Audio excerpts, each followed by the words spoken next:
Hi friends, இப்போது கருவாட்டு குழம்பு வைக்கிறதுக்கு வெங்காயம், தக்காளி, மாங்காய், முருங்கைக்காய், 2 பச்சை மிளகா, புளி கரைச்சி வச்சுருக்கேன். அதில் மிளகாத்தூள் போட்டேன். அடுத்து கருவாடு. ஓகே, வெந்தயம் போட்டுக்கலாம், கடுகு போட்டுக்கலாம், ஜீரகம் போட்டுக்கலாம், வெங்காயம் போட்டுக்கலாம், வதக்கிக்கலாம்.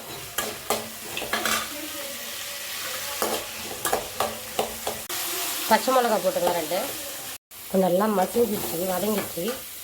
முருங்கைக்காய், மாங்காய் போட்டுக்கலாம். நல்லா வதங்கட்டும். நல்லா வதங்கிடுச்சு. புளி தண்ணி, மிளகாத்தூளெல்லாம் போட்டாங்க. அவ்வளோதான், குழம்பு ரெடி ஆச்சு. கொதிச்ச உடனே கருவாடு போட்டுடலாம். நல்லா கொதி விட்டோம். சுவையான கருவாட்டு குழம்பு ரெடி ஆகிடுச்சு. பிடிச்சிருந்தால்